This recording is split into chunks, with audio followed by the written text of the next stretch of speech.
Hey folks, welcome back to Max Nafe Horsemanship again.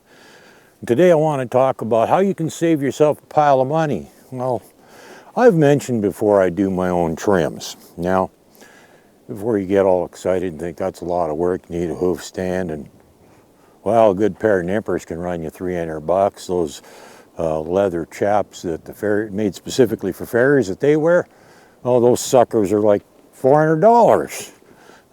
But if you want to save yourself a whole pile of money, well, first off, a hoof pick. You're already going to have that, right? Next thing you're going to buy, a rasp.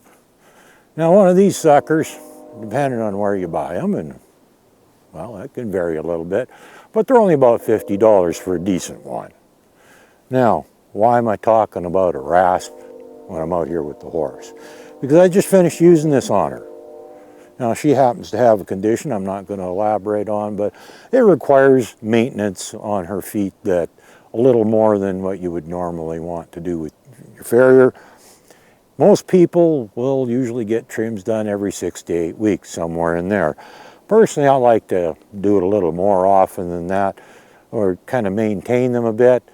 Well, that's where this rasp comes in.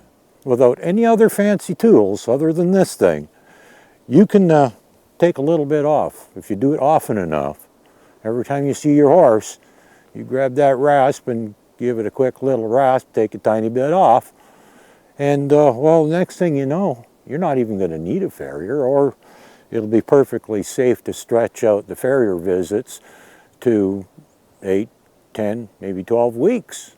And depending on how much your farrier charges you for a trim, that could actually save you a fair bit of money, and all by buying a $50 rasp, which in my opinion I think you should have anyhow, because it allows you to look after your horse a little bit better, because you can look after her feet, or his, depending on what you got. You can look after the horse's feet on a regular basis. You know, if there's little chips or cracks or something like that, you can smooth them off, round them off, and keep them from getting worse just by having one of these things with you. Having a rasp at your disposal. Like I said, one of the cheaper tools that you're ever going to own as far as farrier type tools go, and you have one of these around. It's an investment that depending on how many horses you got, if you only got one horse, there's a good chance this thing's probably going to last you your lifetime. So it's, and you're going to keep using it. It's one of those things you're going to keep using. So it's not going to sit around collecting dust. It's not one of those kind of things. You will use it, and it will save you money. And well, for the cost of, well, by the time it's worn out and you're dead or whatever, they'll probably have doubled in price. So if you buy one now, it's going to be a whole lot cheaper. But not only will it keep your horse a little bit healthier and happier, it's going to save you a pile of money. Go out and buy yourself a rasp. Have a good day.